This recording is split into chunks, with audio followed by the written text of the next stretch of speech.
This is VSiN's College Football Betting Podcast. Welcome in another edition of the VSiN College Football Betting Podcast. I'm your host, Tim Murray, and joined as we normally are, early week. Good to have him back in the saddle, the one and only Adam Burke. Mr. Burke, I am here to dispel all of the rumors that I canceled Monday's show because of a dropped snap and a missed hold. I was a little bit out of town, and, we are pushing this to Tuesday, but we got a lot to get to. Updated power ratings up on VSiN.com, some situational spots, overreaction or market correction, a game that is sweeping the nation, Adam Burke, that we did last week with the Bear, Chris Felica. We'll bring it to the airwaves here today with you, but hello, sir. Good to have you back, man. Yeah, good to be back. Had to go back home to Cleveland, take care of a little family matter. So good to be back. Good to be back at my desk. Good to be back out here in Las Vegas. And, hey, man, each passing week, every time we get more data points on these teams, it should help us going forward. No doubt about it. And, we ran through situational spots as we always will. That's something that I love to do. We have some unique ones this week. Some were able to hit, and some were, let's just say, not able to hit. I'm looking at you, Temple. You were terrible, and that was, I guess, should have been expected. But we push on. As always, please give us that 5-star rating over on iTunes and a review. I've got a review I want to read that, man, it stung real deep. It was a 5-star review, so I appreciate that. But also, it is worth noting, every episode now is going to be up on YouTube. So the College Football Betting Podcast now has its own YouTube page. So hit that subscribe button over there. Had a bunch of folks hitting that subscribe button, up to almost 50 subscribers. So let's keep that rolling here. So we're trying to take over the world one subscriber at a time, Adam Burke. But I want to read this 5-star review, and you can always give us a 5-star review. And I appreciate the 5 stars. So this one cut deep because one of my best bets last week was Georgia on the money line. Now, I did preface it by saying, hey, if $1.65 is a little bit too rich, find a dance partner for a money line parlay. And lo and behold, that game is wild, and ultimately Georgia wins in overtime. Tennessee's got to be kicking themselves by that. But Saban's Burner on iTunes says, best bet minus 165 reminds me of Vegas Dave. Love the podcast otherwise. Oof, that's like a dagger to the heart. Buddy gave me 5 stars, so I will forgive. But continue to give those 5-star reviews. Hey, I didn't want to lay the 3.5, and I guess it worked out. And I was very fortunate to get the Georgia money line home. But let's start with that game. What a crazy game. One of a number of crazy games. Adam, you've got your updated power ratings up on VSiN.com, as you'll do every week, and we'll look at those. What did you do with Georgia and Tennessee after that thriller in Rocky Top? Yeah, I mean, just a couple point adjustment here. Up 1 for Georgia, down 1 for Tennessee. My line on the game was Tennessee +1. So, I would have looked real smart if that kick had gone in at the end of regulation that had absolutely no chance whatsoever of going between the goalposts. One of the worst potential game-winning kicks I've ever seen. And, of course, then the kid makes one in overtime that, winds up being all for naught. But, yeah, just a very, very small adjustment. Joey Aguilar's looked really, really good. And obviously that was, the right move for Tennessee to go ahead and let Nico walk. And, they bring in Aguilar, who was really good at App State. And App State, by the way, looks pretty bad on offense this season. But, it was the first time Georgia really got tested. And I thought it was interesting because, in the game against Austin Peay the week prior, Georgia had 0 explosive plays. So I was like, okay, is maybe Gunnar Stockton not the right guy for this offense? Are they maybe just kind of holding the playbook back? Well, then they went and dropped the 40 burger on Tennessee. And I was like, you know what? Maybe they just didn't want to show anything against the Governors. So I don't know, but it was an interesting bounce back performance for the Georgia offense. And I will say, though, I do have questions about the defense, where they've had basically, 3 years in a row of pretty significant losses to the NFL. And then Tennessee hangs 40 on them. It's a little bit of a concern, I think, going forward. Yeah, and look, I mean, I didn't know what to expect, and we obviously discussed this game quite extensively all throughout the week. What to expect from Tennessee, because Josh Heupel has been a bully in these non-conference games, heading into this one, 15-1 in his last 16 non-conference games, and Kirby's kind of the opposite.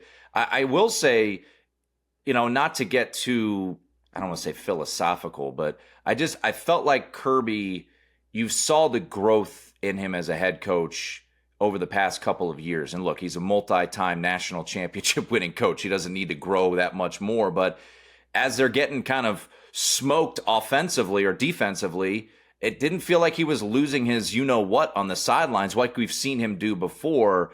And I think that is promising for Georgia. And we'll find out more about this Bulldogs team in a couple of weeks. They're off this week, and then they have the big one in primetime against Alabama at home.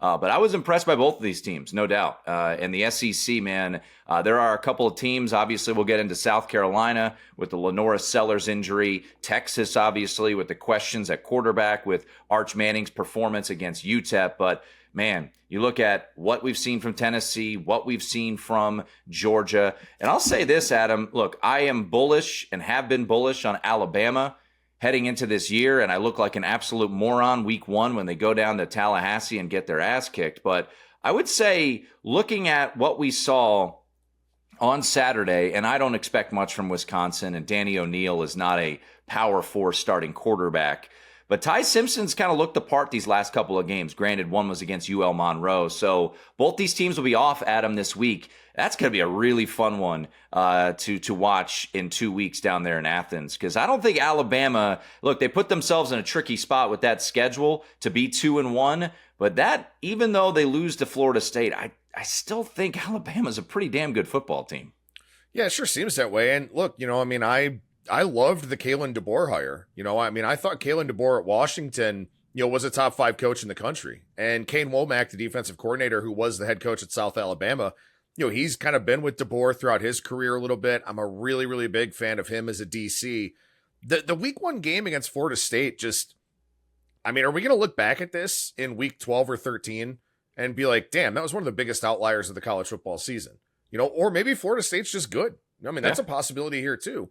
But yeah, for Alabama to get things right, take out some frustration on UL Monroe, whatever, it is the Warhawks, but still, to beat them by that magnitude, to look a lot more buttoned up on both sides of the ball, that's kind of what a lot of people expected from Alabama coming into the season. And I think what a lot of people expected with Kalen DeBoer maybe getting his stamp on this team a little bit more. Remember, last year he basically just inherited a lot of the talent at Alabama from Nick Saban. They didn't have a mass exodus through the portal or anything like that.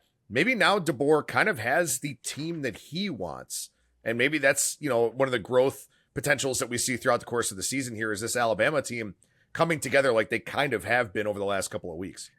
So I wanted to throw something by you, and we're going to dive into your power ratings. Of course, every week, check those out. One of the first really things that is out there from a betting standpoint after the week unfolds. But I was looking at DraftKings today, and they have this unique market that we talked about a little bit in the summer, and I ended up placing a bet on San Jose State to make the Mountain West Championship game. That's off to a great start, 0-2 to start the year, including a loss as a 2-touchdown favorite in week 1 against Central Michigan. But Adam, I was looking at this market, and I'm sure the math folks can chime in, and it's probably not a plus EV bet, so I haven't made the bet yet. But Georgia Tech, fresh off of their win over Clemson, look at their schedule, because the remaining schedule for the Rambling Wreck is, in a word, quite soft. If you look at it Tim. Moving forward, they've got Wake Forest. I'm looking just conference. Wake Forest on the road, Virginia Tech. How's that looking? At Duke, home to Syracuse, at NC State, at Boston College. How's that looking? And then home to Pitt. So the remaining games here for Georgia Tech, they don't play Miami. They don't play Florida State. NC State looks pretty vulnerable. They don't play Louisville. They don't play North Carolina. Who the hell knows what they're going to be? They don't play SMU. Georgia Tech is plus 120 to make the ACC Championship game. They're going to be a favorite in the remaining contests. And here's my one caveat. I bet a bunch of people say, well, what if Haynes King gets injured? I'll tell you what, man, Aaron Philo is a pretty solid backup. So I haven't made the bet yet. But Georgia Tech, after that win, and now I believe Brent Key is 9-3 ATS against ranked teams since taking over as the head coach of Georgia Tech. I very intrigued by this Georgia Tech team, and the schedule shapes up very favorably for them to at least make the conference championship game. Yeah, so as I look at it, I have them 16.5-point favorite against Wake Forest, 13.5 against Tech, 3-point road favorite at Duke. That's probably the game that you have to circle there with being pretty worried about. 2-touchdown favorite over Syracuse, 5.5 against NC State, 8.5 against Boston College, who, they just lost to Stanford by double digits last week. That's a bad look. And then 10.5-point favorite to Pitt, who, of course, just lost to West Virginia, who lost to Ohio the week before. So the transitive property of college football really coming together nicely over the last couple of weeks here. But here's the thing, and this is just kind of narrative based, so I don't really, I can't place this, in factually anywhere. Again, they are favored in every conference game the rest of the way for me. But you mentioned it with Brett Key, right? They win in underdog roles. Yep. How will they do, kind of being the hunted now, being the favorite in all of these games? So that's the question that I have. But look, the bye weeks are pretty well timed, I think. And again, like you said, they don't play any of the top teams in the ACC. That Clemson one was the one that they had to have to really give themselves a good chance here, and they got it. So, yeah, I don't think it's a bad bet necessarily, but it's also one of those things where, as we just kind of talked about earlier on, like, how good is Florida State? At the 3-1 price. Is Clemson dead in the water at 4-1? Or is there a way that, Cade Klubnik and Dabo Swinney can right the ship a little bit? Georgia Tech does have the head-to-head tiebreaker with Clemson now, which is definitely valuable when you talk about betting the plus 180 or plus 120 in this market. But again, I don't know. I don't have data points for them in this type of role where they have the expectations really. So I get it. I get where you're coming from. I think from a strength of schedule standpoint, it makes a ton of sense. I don't know that this is a play that I can make now. I just don't know if there's enough equity at plus 120 on it. Yeah, I think, that's what it comes down to, right? Is there enough meat on the bone? And plus 120, you're not going to cash this in theory until early December. And I think that's a valid point, right? How is Georgia Tech now going to play in this new role, right? Where they are, they're not that pesky underdog. You think last year when they were catching points at home against Miami, pulled off that upset. Of course, this week, we talked about it with the Bear. Is it an overreaction or a market correction with this number? I didn't ultimately bet it because the number just kept coming down and down and down. I'm like, my God, this is getting crazy here. And the market was accurate. I know you needed a walk-off 55-yard field goal to win the game there. Georgia Tech almost let that one slip through their fingertips. But yeah, you look at Florida State's schedule, really haven't seen them and won't really see them this weekend because they play an FCS team called Kent State. I don't really know much about the Golden Flashes. I think they're, what are they? What conference are they in? Are they like an independent in the FCS? I'm not. All kidding aside, the Golden Flashes were competitive this weekend against Buffalo. So shouts to the boys from Kent. They actually showed pretty well against Buffalo. You know what? Let me take this in the opposite direction with Georgia Tech. Okay. What about minus 230 no to make the college football playoff? Right? Because I got yelled at for laying minus 165, so I can't be saying minus 230. That's true. Vegas Tim over here. But look. So if they make the ACC title game, they're going to have to beat Miami, right? Who looks like an absolute wagon right now. At least that's the expectation, is that they'd probably have to beat Miami. If they don't beat Miami and lose to Georgia, they're not an at-large team to make the college football playoff. So I don't know. I kind of don't mind, no minus 230 on not making the playoff. And it's not, that's not to say that like I have something against this team or something like that, but just, I have Miami. Let's see, what would they be? I have Miami an 11-point favorite on a neutral in the conference championship game. And I don't see them beating Georgia. So if they don't beat Miami, they're not getting in. I think minus 230 to not make the college football playoffs is actually a pretty good bet on Georgia Tech. All right, you heard it, Rambling Wreck fans. Adam Burke, a Georgia Tech hater. Make sure you send all the hate tweets to @SkatingTripods. Shout out to Saban's burner on Apple Podcasts. All right, let's get to your power ratings, and just give us a little bit of the making of the sausage. How aggressive are you being? Because I think that's the tricky thing, right? In this day and age. I'll give a kind of off the radar example. Utah State is much better than I anticipated this year, and Bronco Mendenhall has done a phenomenal job. You look at New Mexico on Friday night.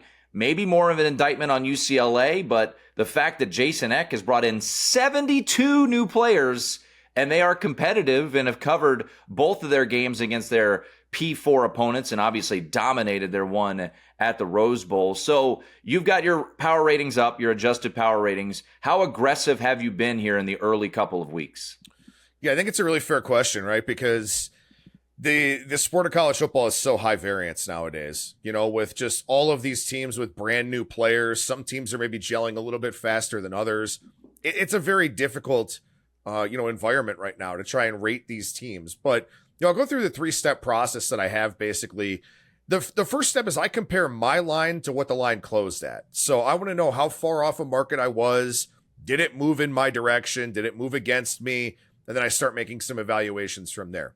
Second, I go through all the box scores. I look at the box scores on ESPN. I look at them on Game on Paper to get kind of the more analytics-driven box score that they pull off of ESPN's play-by-play data. And then the third step is I try to find as much injury information as possible, which is very, very hard usually on Sundays to find it. Coaches kind of protect these kids and their injuries. It's not like the NFL where you have the standardized injury reports for every team.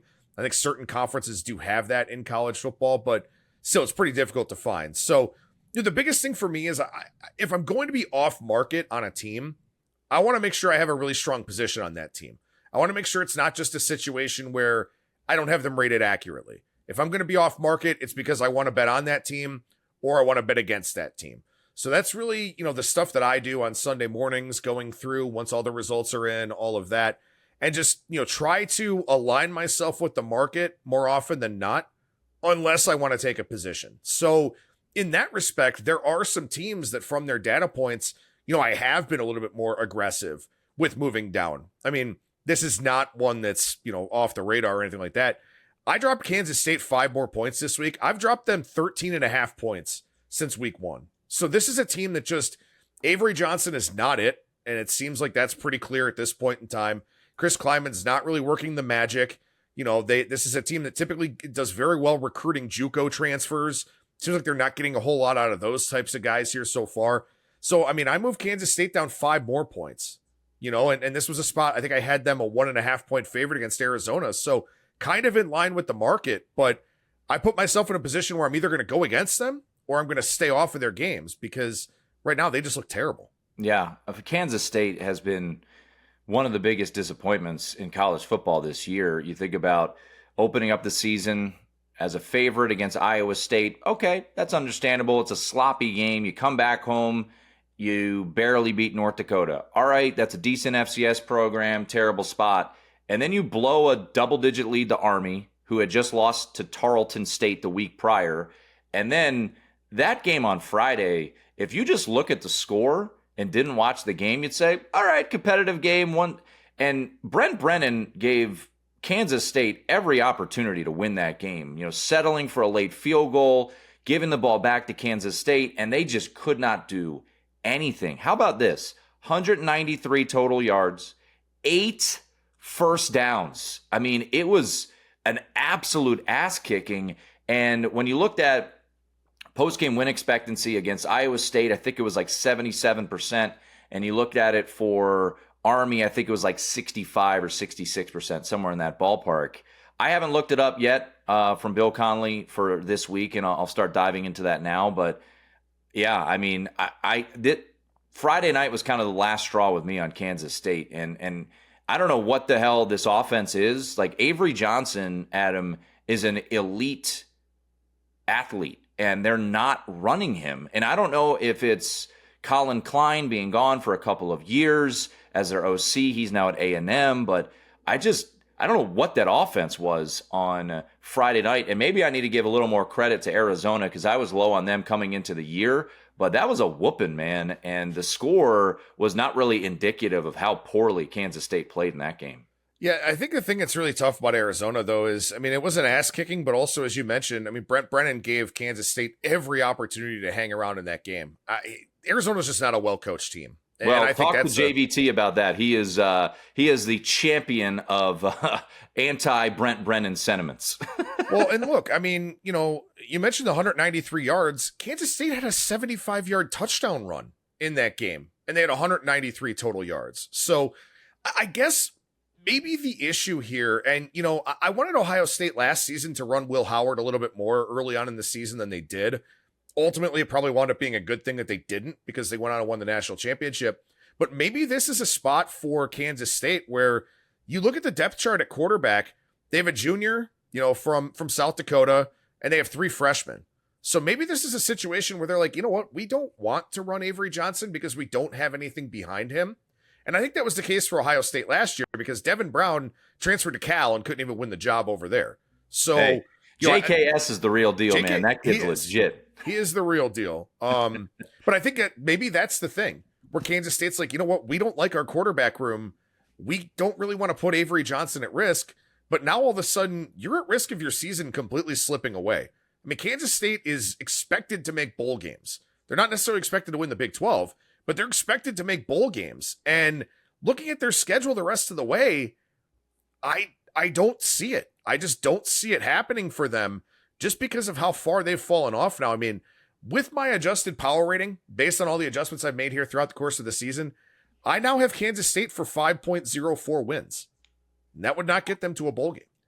They are now 55-1 to win the Big 12 at DraftKings. And just a reminder, if you want to look at it somehow glass half full, Friday night was a non-conference game. So they're technically only 0-1 in conference play. But yeah, I don't know anyone out there who was racing to take 55-1 on Kansas State. So a big adjustment there, 5 points down. The 2 teams that fired their coaches, let's get to those. Virginia Tech and UCLA. I did a bit of a rant last week on the pod. I've done it 2 weeks in a row. I think Virginia Tech fans weren't even mad at the rant that I said. We got to stop with the whole, hey, Enter Sandman's intimidating. It's not. It's cool. It's a cool entrance. And then you go out and you get absolutely curb stomped by Old Dominion. So shout out to the Monarchs and that win there. But this was the move they had to make. And Brent Pry is gone. I don't know who's going to be the next head coach. You've heard different names. I think Bob Chesney, the James Madison coach, can make a lot of sense there. The success that he's had at Holy Cross and now early on with JMU. But they got time to figure this thing out. Virginia Tech is, and maybe this is one of those situations where it invigorates the team, because if you look at the last 6 quarters of football, that team quit. Like at halftime at Vanderbilt, I don't know what happened, but that second half was one of the more dominant halves of football I've seen between 2 P4 teams, as Vanderbilt just scored every single time and Virginia Tech got 3 and outs left and right. What'd you do with the Hokies, and what do we expect from this Virginia Tech team moving forward that Philip Montgomery is now the interim? Yeah, 4.5 point drop for me, but again, this is probably, addition by subtraction here with Brent Pry. So I gave them the big drop because, as you mentioned, I mean, the last 2 games have been really, really bad. When you get boat raced by Old Dominion at home, that's definitely not a good look at all for your program. Now, Philip Montgomery does have some head coaching experience, was the head coach at Tulsa, and in fact, had a little bit of success at Tulsa before things kind of all fell apart for him. But there is no excuse. There is absolutely no excuse for having Kyron Drones on your football team and having under 5 yards per play so far this season on offense. So we'll see what Montgomery does. We'll see if he kind of unlocks something with Drones, unlocks something with the offense. But to your point, yeah, I mean, this has to be a relief for those players. Now, of course, keep in mind, one of the things that we have to follow along with here is that when a coach gets fired, the transfer portal opens up for 30 days. And because it's so early in the season for both Virginia Tech and UCLA, guys that transfer out are able to take a redshirt year if they want to, because it's, just now week 4, they've only played 3 games. So keep that in mind, that we're going to have to wait and see what kind of exodus there is from some of these teams, or from, at least these 2 teams, and maybe whoever else, if there are additional coaches fired here in week 4, or maybe guys are still able to redshirt, something like that. But that's something we're going to have to keep an eye on here for Virginia Tech, where Philip Montgomery is probably not the long-term solution. So that program's in a state of flux right now. Yeah, and look, I don't blame any of those players. It's a unique situation, and you haven't played 4 games yet. If you want to save your red shirt and save a year of eligibility on what is an absolutely lost season, then you do it. So, yeah, that's certainly something to keep an eye on with UCLA and Virginia Tech. And if these players hit the portal, if they have, magical injuries, whatever it may be. Virginia Tech, by the way, plays the Wofford Terriers, who walk in 0-3 in the FCS, and we'll see how that game plays out. Maybe that's the final game for some of these Virginia Tech players. You play it out with your buddies, you beat the crap out of an FCS team, and then you walk off into the sunset. We'll see. But going over to the UCLA, a lot of fodder this weekend after just recapping the games is, what job is better? To be honest, as bettors, we don't really care. It is kind of fascinating when you look at the UCLA situation. I think Virginia Tech is probably a better job, but you have the money aspect with the Big Ten money versus the ACC money, and that plays into it.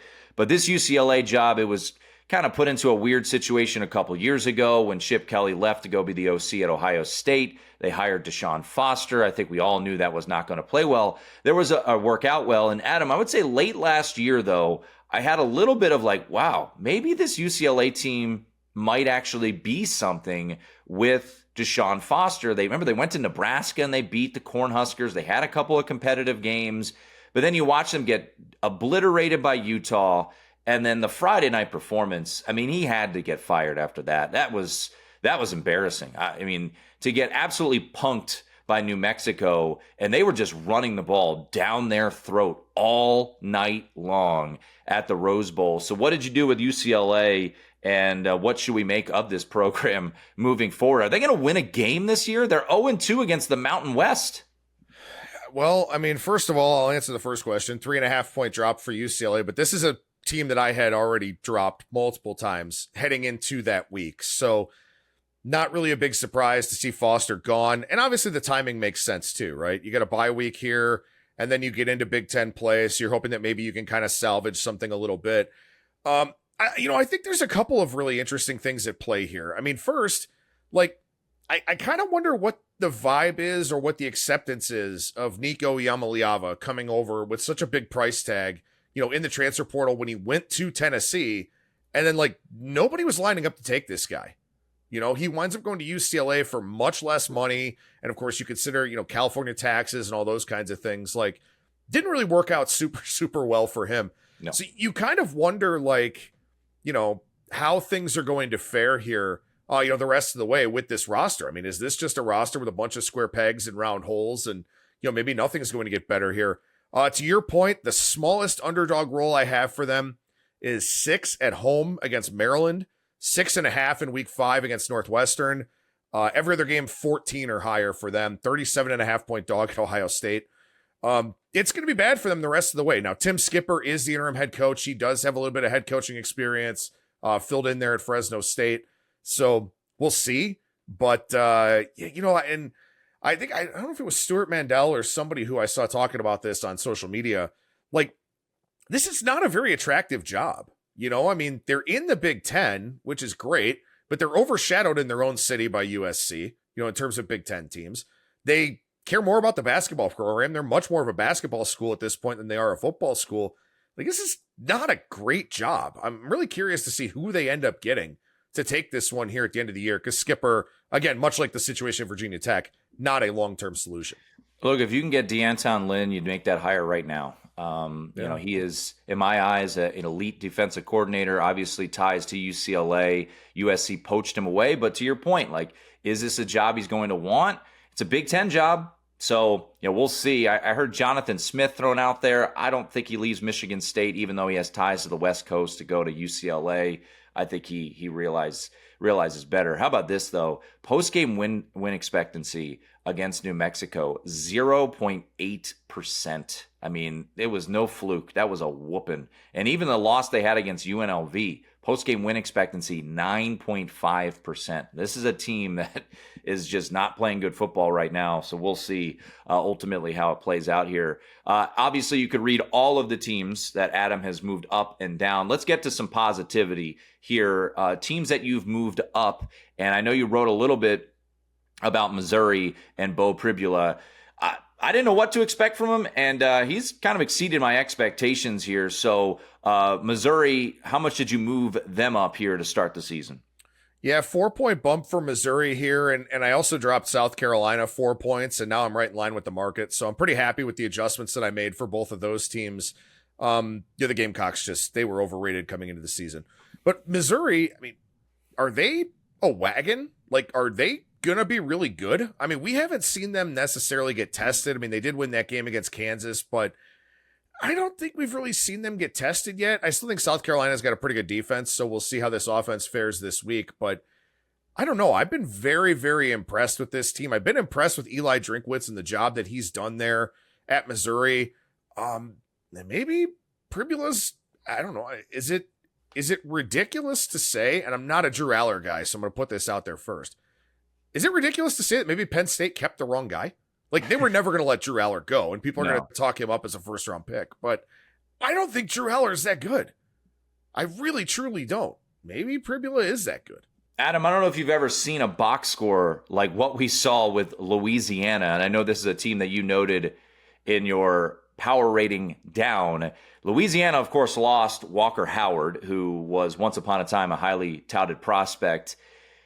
And Daniel Beal got the start, 1 of 8, 5 yards. Lunch Winfield, hell of a name, 1 of 6, -1 yards.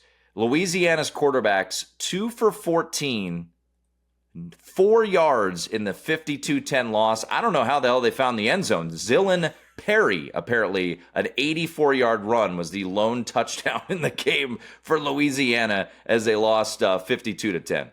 Well, and not only that, you look at Walker Howard's performance in that season-opening loss to Rice, 10 of 22 for 88 yards and a pick. Walker Howard originally recruited to LSU, transferred to Ole Miss, didn't play there. Now kind of gets his opportunity at Louisiana and winds up getting hurt. Yeah, a 5.5-point drop for the Ragin' Cajuns for me. But yeah, I mean, that was a box score, the likes of which I haven't seen in a very, very long time. How about Ahmad Hardy, man? This dude has been quite the addition. You mentioned Eli Drinkwitz, and shout out to Humans. He wrote up Missouri in the SEC, and he was all over Missouri's over win total. Hasn't gotten there yet, obviously, but Ahmad Hardy's got over 100 yards in all 3 games. A transfer from UL Monroe. 22 carries, 250 yards against the Ragin' Cajuns. Quite the performance there from Ahmad Hardy. So, Missouri, fascinated to see this team when they take on Alabama October 11th, and they get South Carolina this week. We'll dive into a little overreaction or market correction on the other side. Also hit on a couple situational spots. But just a reminder, if you're watching with us on YouTube, please hit that subscribe button. You also could see this lovely hat that I'm donning. It is from Rainbow Authentics, our proud sponsor of this podcast, the official source for game-used apparel, autographs, and trading cards from your favorite Hawaii student athletes. Every item tells a story, whether it's a game-worn jersey, signed ball, or unique collectibles. You'll be capturing the moment and owning a piece of Hawaii sports history. Beyond memorabilia, Rainbow Authentics is committed to supporting the community. Their mission is rooted in empowering student athletes and coaches, strengthening local programs, and giving back to Hawaii with pride, with exclusive custom gear like the hat that I'm wearing and a bunch of other pieces. I heard some new pieces could be in the works. Rainbow Authentics also makes sure you look your best every game day. So head on over to rainbowauthentics.com. Mahalo to our friends, Rainbow Authentics, a proud sponsor of the VSiN College Football Betting Podcast. You like this hat, right, Adam?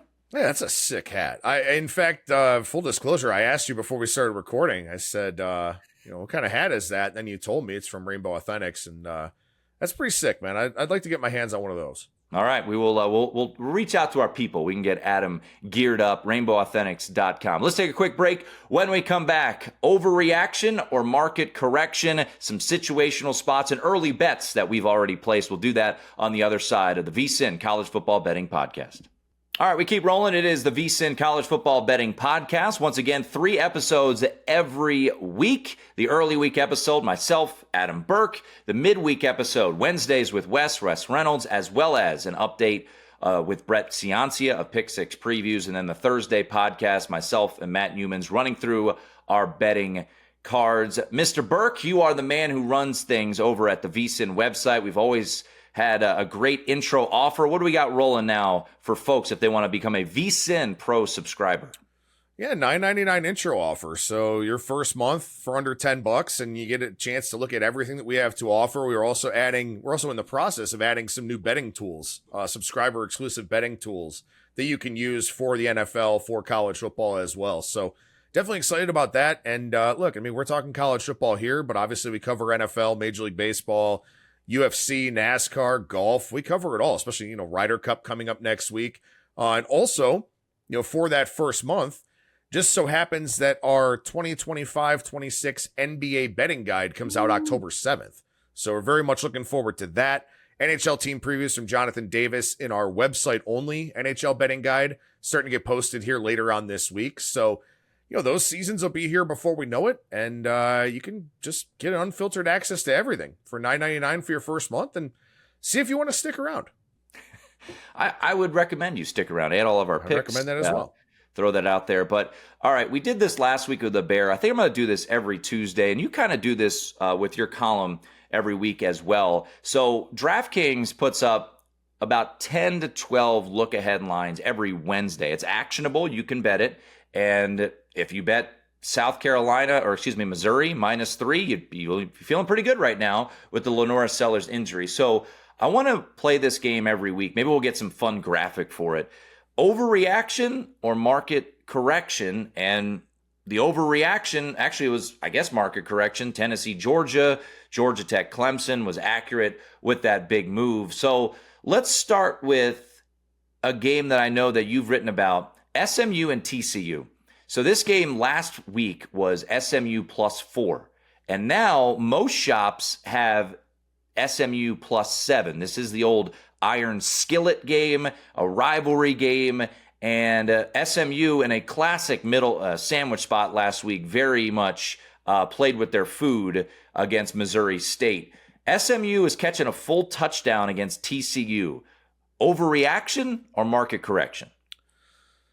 I think this is a little bit of an overreaction. I still have this line sitting at 4. So, I was kind of waiting to see if maybe I could pull a 7.5 out of this number, but I think it's 7. It's still certainly playable for me. I mean, look, I think it's always interesting to see line movement on these types of games where SMU at least played a game last week. They played a Missouri State team that actually looks a little bit better than I expected. I had over 61 in that game, never wound up coming through. But TCU didn't even play. Really. I mean, they played Abilene Christian. Like, they didn't play anybody. And they had a bye the week before. Like, I don't know what TCU has done here to this point to push this line all the way out to 7. I think SMU is the side. Maybe they get blown out. And I do love Josh Hoover. I think Josh Hoover for the Horned Frogs is an outstanding quarterback. And I think 7 is too high in this one. All right, let's get to another game that has a lot of interest. 3:30 Eastern in Norman, almost said Stores. I don't know why. Stores, Connecticut, Norman, Oklahoma. I'm all over the place. Oklahoma and Auburn, the Jackson Arnold revenge game. Looks like 1-7 has just popped up at Caesars Sportsbook. Oklahoma laying 7. Last week, DraftKings had this lined 4.5. Overreaction or market correction on Boomer Sooner hosting Auburn? I love this game. I'm so interested to see what happens in this game, especially with the whole Jackson Arnold angle. I mean, I think that's really, really fun. I still think this line is short. I have Oklahoma 7.5 point favorite, so I still think it's 6.5. It's short. You mentioned a 7 popped. I tend to agree with that. I don't really know what Auburn is at this point. I mean, I have a pretty good idea of what Oklahoma is. I don't know what Auburn is. I mean, Ball State is probably their bottom 5 team in FBS. South Alabama, that was not a thoroughly impressive performance for Auburn last week. I mean, I know that they were leading 28-9 at half, and they kind of packed it away a little bit, but there's not a whole lot of explosiveness from Auburn in that game. And well, I'm honestly against Baylor this week. I think the wrong team is favored. I like Arizona State in that game. So I'm not impressed with Auburn's body of work here so far. Like I said, I have Oklahoma -7.5, and I think anything under a touchdown is good on the Sooners. Well, I want to get to a game late night, Saturday night, USC and Michigan State. This game is the 11 p.m. Eastern kickoff, and we've seen this number go from 14.5 out to 17.5. I'm mad at myself for not betting Youngstown State last week. I thought it was a massive letdown spot with Michigan State winning in double overtime and really being wildly fortunate to win in double overtime. Jonathan Smith, if you think back to his days at Oregon State, really thrived in the underdog role. 17.5-point favorites are the Trojans at home. They've been the bully so far this year. They go out to Purdue, they win but don't cover. That was a good call by Matt Humans on that, taking the points with the Boilermakers. Is this a overreaction or a market correction going from 14.5 to 17.5 with USC against the Spartans? I think this is a bit of an overreaction. I mean, USC failed to cover last week. They were +3 in turnover margin. Purdue had under 2 yards per carry, and Devin Maccabee's probably their best offensive player, and they had under 2 yards per carry in that one, and USC still couldn't cover the number. I also have problems laying big numbers with Jaden Maiava, where he's a guy who he puts the ball at risk. You know, his turnover-worthy plays are just too high for me to really like it a whole lot. USC also 4 for 4 on 4th down last week. Otherwise, that one probably would have been even closer. But that being said, I mean, you've got a brutal travel situation for Michigan State here. Playing super late, their first road game. We saw the road teams, coming east last year in the Big Ten, in the ACC, really, really struggle with that long travel. And we saw the teams going east to west, kind of struggle with that travel as well. So I want to take Michigan State here. I really do. But I don't know if I can do it with the spot. My number is 16 on this game, so I was a little bit higher than the open, a little bit lower than where it sits now. But I don't know, man. I think USC is a little bit overrated market-wide here already, just because when you hang 73 on a team and 59 on a team, it's super impressive. Well, Missouri State's not very good, and I hate Georgia Southern this season. So another team where I think the body of work just isn't super impressive thus far. Yeah, this is, I guess, a little bit of a look-ahead spot. Illinois, as crazy as it sounds, they are a top 10 team right now. We'll see how they fare this weekend against Indiana. A big one there, prime time in Bloomington. But USC goes to Illinois for a 9 a.m. Pacific kick, noon Eastern kick time next week. So maybe a bit of a look ahead, but not ideal travel situation, certainly for USC with the late-night Saturday game, early Saturday game the following week. All right, couple more I wanted to hit on here. Overreaction or market correction. We haven't mentioned Notre Dame yet, so let's get it out of the way. Notre Dame hosts Purdue, and this was 30.5 last week, and I can't remember if I said it on prime time. I think I said you probably should take that win or lose. This is a pretty tricky spot for the Irish. Barry Odom's a good coach. They just don't have the dudes yet there in West Lafayette. But this is a big old number for a pretty leaky defense. But I will caution this. Last year, Notre Dame lost to Northern Illinois and then went to Purdue as a 7-point favorite and won 66-7. Now, Ryan Walters, good DC, terrible head coach. Purdue was horrendous a year ago. We just didn't know it at the time. Is this a overreaction or a market correction going from 30.5 down to 26.5? I have it 28, so I'm right in the middle here. So I'm pretty content with where I have both of these teams. I mean, as I just mentioned, Purdue was -3 in turnover margin, all 3 interceptions, under 2 yards a carry, still found a way to cover against USC. And Barry Odom is a guy who's been a very smart defensive mind throughout the course of his career. So, I think he's got a chance to maybe slow Notre Dame down here a little bit. Notre Dame, I think there's still questions at the quarterback position. I've been surprised at how Jeremiah Love and Jadarian Price and Aeneas Williams really haven't been as explosive as I kind of expected them to be. On the other hand, Miami might be a wagon. Like, Miami might just be a juggernaut this season because Carson Beck looks phenomenal. And Texas A&M's a really good team too. And, Marcel Reed is a dual threat type of quarterback, whereas Ryan Brown is just going to kind of stand there in the pocket. He's mobile adjacent, mobile enough, but he's not the type of potential playmaker that a Marcel Reed is when he gets out there on the run, something like that. So I kind of like Purdue plus the points just because Notre Dame's defense clearly seems to be missing some of the guys that they lost from last year. But this might also be one where Marcus Freeman just lets out some frustration on somebody. So I think it's a bit of a tough handicap, but I tend to agree with the line move coming down.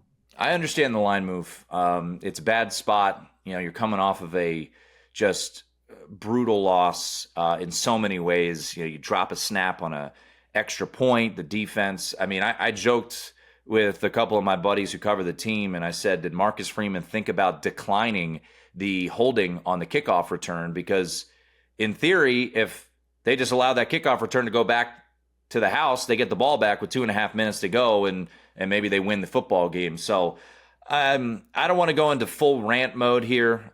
People probably don't give a shit about my feelings on Notre Dame and a team that went to the championship a year ago. But man, to see everything that Al Golden had going with this defense a year ago, and yes, they lost Xavier Watts, they lost Benjamin Morrison, they lost Jack Kaiser, Howard Cross, Riley Mills. They lost a lot, and they lost a lot of leadership. But man, Marcus Freeman's made some really good hires. I really believe it. Al Golden being one of them, even though people are saying that it was Jack Swarbrick, the former AD, who made that hire. But I look at some of the positional coaches he's brought in. They've been good. Strength and conditioning coach seems like it was a hit. This is a miss. And I honestly, I'm not trying to be hyperbolic here, Adam. They should fire Chris Ash today. This is an abomination, what this defense has become. And it's not just, they look confused, they can't tackle, and it's stunning to me to see the drop-off so drastically. Now, what you can say from an offensive standpoint, if you're looking at a glass half full with Notre Dame, or a defensive standpoint, the best two offensive lines they're going to face, without a doubt, are Miami and Texas A&M. And, now moving forward, you've got a pretty manageable schedule. I know there were jokes out there, just wait until we have conversations all over the next 3 months regarding a 10-2 Notre Dame making the playoff. I get it. It's very possible, but they got to figure things out defensively, man, because they go down to Arkansas, and that's an offense that's humming right now. I know they lost to Ole Miss over the weekend, but Taylon Green and Bobby Petrino seem to be kind of rolling down there. So, man, this Notre Dame team defensively, it's kind of sad to see, to be honest, for me as a Notre Dame fan. I'm sure there are plenty of people who have big grins on their face loving it, which I totally understand. But you got to downgrade this team. And I guess the positive, Adam, for me was to hit an over in the first half was enjoyable, at least to have my best bet come home in the first half of that game, because, man, that was pretty wild to see. I mean, look at the stats real quickly on Marcel Reed in that game. He was 17 of 37 for 360 yards. I mean, it was unreal. And guess what? He missed some wide open dudes. Like there were points left on the field, it felt like, from Marcel Reed and this offense. So we'll see how good Texas A&M is. But man, that defense is beyond leaky right now for Notre Dame. Well, I think this brings up a really important point, right? That they are effectively a 4-touchdown favorite, in this game. And I think a lot of people, that observe college football, that bet on college football, they just kind of bypass, the results in games like that, where if it's supposed to be a blowout and it is a blowout, like, oh, okay, well, whatever, that was the expected outcome. But when you've got a team like Notre Dame that, again, I mean, they played, I don't know where Sagarin has them, but it's probably a top 5 strength of schedule in the country here so far. Like, if you go out there and you win this game by 40, like, to me, that's a good thing. Yeah, you cover 28, you blew out a team you're supposed to blow out, yada, yada, yada. But, like, if you play to expectation here, that's a good sign going forward. Similarly, if you don't play to expectation here, win this game by 10, 14, 17, whatever the case may be, like, that's another red flag to me. So I did move Notre Dame down 3.5 points in my power ratings this week. And if they don't play well, I'll probably be forced to move them down again. And so don't just take for granted these blowout games, the expectations of blowouts, stuff like that, because if a struggling team does what they're supposed to do, to me, that's meaningful. If a struggling team doesn't do what they're supposed to do, that's an even more damning case against them. So I look back at some game of the year lines. These were from South Point. I'll hit a couple. Miami, Florida. This was 3 in the offseason. It's now 7.5. And I got a text from a buddy of mine who said, man, this Florida line is confusing me. I guess he thought it should be higher. And I totally understand that. I was on Florida last week. That was a maddening loss. DJ Lagway was a nightmare. I still think this Florida team is talented. And you're right. Maybe Miami is a wagon. And I was hosting last night on Primetime, Adam, with Will Hill. And he said, is Miami worth a national championship bet? they got the talent, it certainly feels like. I don't know what to do with this game. I'm probably going to take Florida and hate myself. Like DJ Lagway threw 5 interceptions on the road at LSU. It's going to be a juiced up atmosphere again. Do we see Florida be competitive, or do we write this team off? Once again, I go back to last year. They were embarrassed by Miami, and they bounced back as the season went on. This number, if it stays at 7.5, I might find myself on the Gators here. What do you make of Miami and Florida? This preseason number was 3, and now it's 7.5. Yeah, I have it 9.5 based on what we've seen here so far this season. But with that being said, you just mentioned it. DJ Lagway threw 5 interceptions against LSU. Florida gave up 20 points in that game. Like, LSU should have blown them out. When you're +5 in turnover margin like that, I mean, that should be an absolute rout. And it wasn't. And I think that's a pretty good sign for Florida going forward, where, obviously there's a lot of discontentment, I guess I would say, with Billy Napier and everything that's going on there with this team. But as you mentioned, I mean, last year he went on a run that effectively saved his job. Mm-hmm. So is he able to do that again here? I don't know. I think it's a very reasonable question. Yeah, it's a pretty big adjustment, coming off of the week and honestly, or off the games of the year lines. And look, I'll say this. I mean, I bumped Miami 2.5 points off of what they did last week. So I would have this game at 7 if I hadn't bumped them up, because I didn't touch Florida at all. So we'll find out if I made the right decision in bumping up the Hurricanes. But again, when you have 5 interceptions against, you only give up 20 points. Like, that's a pretty impressive defensive showing for an LSU team that had, one of the Heisman favorites in Garrett Nussmeier at quarterback. So I think that's a good sign for Florida going forward, so long as Lagway is able to take care of the ball. But also, I'm not overly impressed with him either. So maybe this is an under type of game. Maybe Florida is the first team to really slow down Carson Beck in that offense. That's something I'll be looking at as the week goes along. All right, let's wrap with this. A couple of spots that we've circled. We'll do more of the situational angles with Wes on the Wednesday podcast. But look, a spot that I've circled all year in the preseason was this week, Memphis hosting Arkansas. Number sits at 7.5.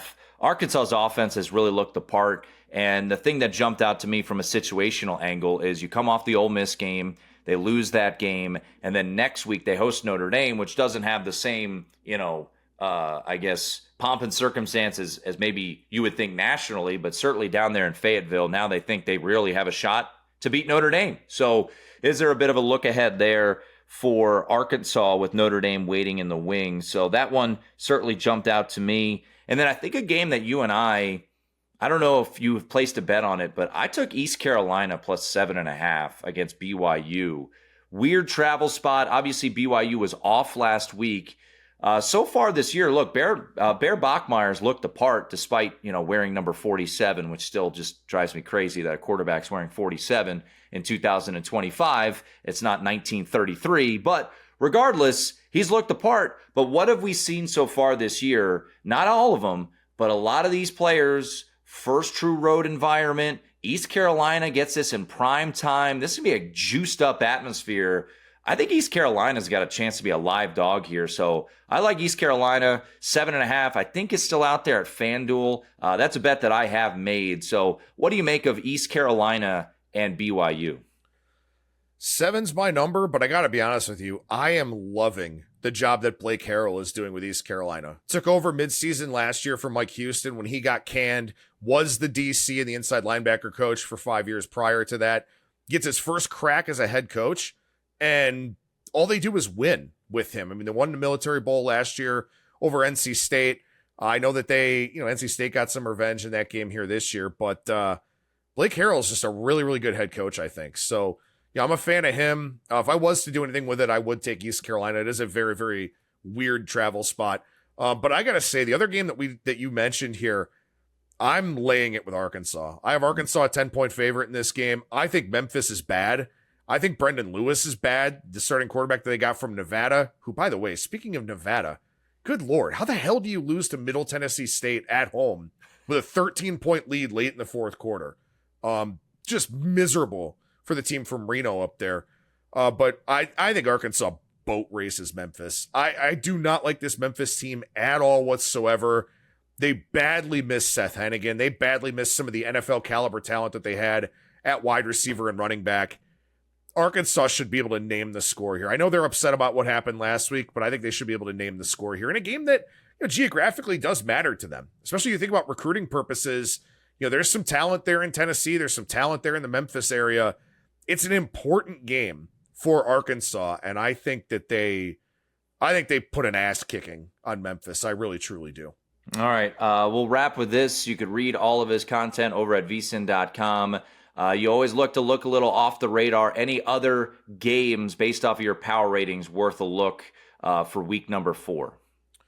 I think this Rice and Charlotte move is fascinating for Thursday night. I know a friend of the podcast, used to do a weekly guest spot on VSiN. He's not doing it this season, but a good buddy of mine, Brad Powers, he caught Charlotte at +6.5 at the open here, and this one's down to 2.5. Ugly game on Thursday night. There's no doubt about it. Standalone game. People are going to bet it anyway.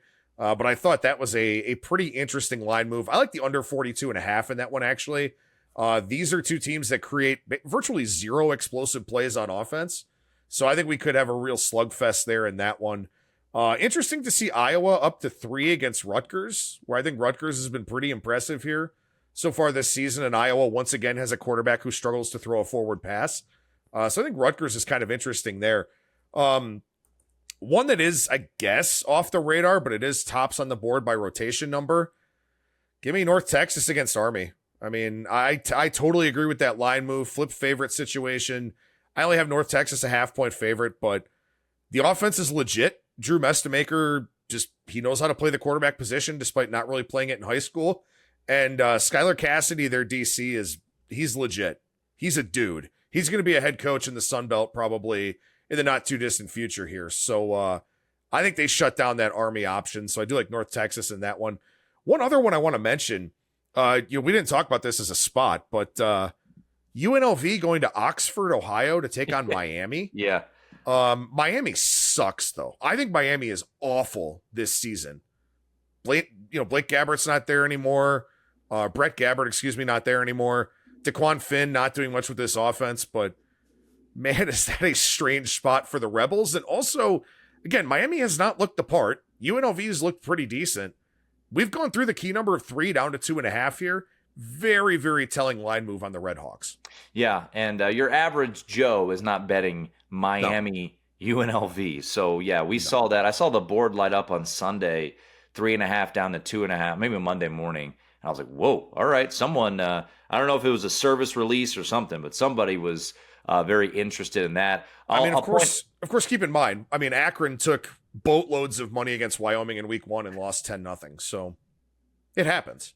Tough beat if you had Wyoming plus the points. Oof, that was rough. Yeah, that was bad. Yeah, that was 3-0 at halftime, and they can't cover 23.5. Oh, yeah, that's rough. I'll wrap with this. Hawaii is going to be a bet for me. Plus 3.5 is still out there. They play Fresno State.